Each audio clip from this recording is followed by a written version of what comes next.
तैयार कर रही हैं, मगर मालिक तैयार होने का नाम नहीं ले रहा है। मालकिन परेशान हो गई, मगर मालिक लेटे लेटे सो गया। तभी मालकिन बेडरूम से बाहर आई और बाथरूम की तरफ जाने लगी। नौकर पेलू प्रसाद को देखी तो बोली, तुम इतनी रात को यहाँ क्या कर रहे हो? नौकर बोला, कुछ नहीं, बस यही देखने आया था कि आप लोग सो गए कि नहीं, क्योंकि हर रोज आप में और मालिक में तकरार होता रहता है। नौकर देखते देखते गर्म था और ऐसा कहते हो अपने कमरे में सोने के लिए चला गया। तभी मालकिन सोची, क्यों ना नौकर पेलू प्रसाद से ही अपनी इच्छा को पूरा कर लूं, और ऐसा सोचकर मालकिन पेलू प्रसाद के रूम में पहुंच गई। पेलू प्रसाद तो मालकिन के उभरे अंगों को देखकर बेकाबू था। मालकिन जैसे ही पेलू प्रसाद के पास पहुंची और उसके चारपाई पर बैठी, पेलू प्रसाद बिना कुछ बोले मालकिन को अपने बाहों में जकड़ लिया और उसके 60 साल में जवानी फूटने लगी। बढ़ते बुढ़ापे में जोश आ गया और जवान मालकिन को नौकर चारपाई पर लिटाकर रात रंगीन करने लगा। बंद कमरे में जवान मालकिन का प्यास बुझाने लगा। अब हर रोज मालकिन मालिक को सुलाकर नौकर पेलू प्रसाद के पास आ जाती और अपने जिस्म की प्यास बुझाती रहती थी।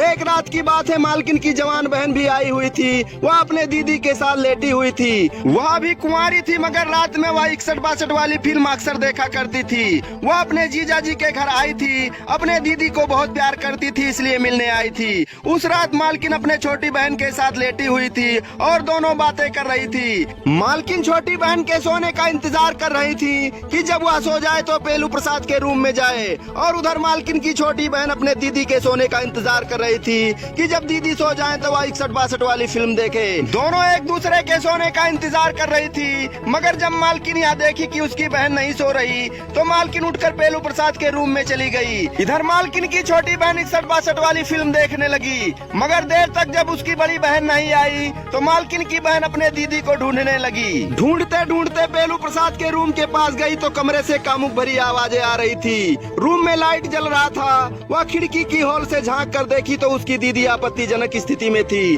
और नौकर पेलू प्रसाद बुढ़ापे का दम दिखा रहा था। ऐसा देखकर वह पानी पानी हो गई और दीदी को आवाज लगाने लगी। मालकिन छोटी बहन की आवाज को सुनकर दरवाजा खोली और बोली, देखो जीजा जी से मत बताना।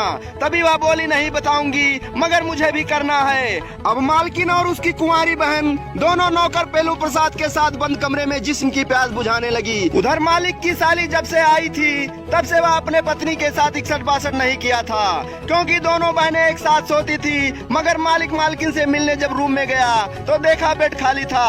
दोनों बहनें गायब थी। वह उन दोनों को ढूंढने लगा। ढूंढते ढूंढते पेलू प्रसाद के रूम की तरफ गया तो रूम से आ रही कामुक आवाजों को सुनने लगा और हॉल से अंदर का नजारा देखा तो पैरों तले जमीन खिसक गई।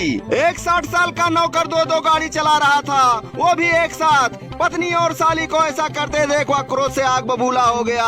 तभी वह दरवाजे को पैरों से मारकर तोड़ दिया और दरवाजा खुल गया और वह अंदर जाकर पेलू प्रसाद को मारने की कोशिश करने लगा।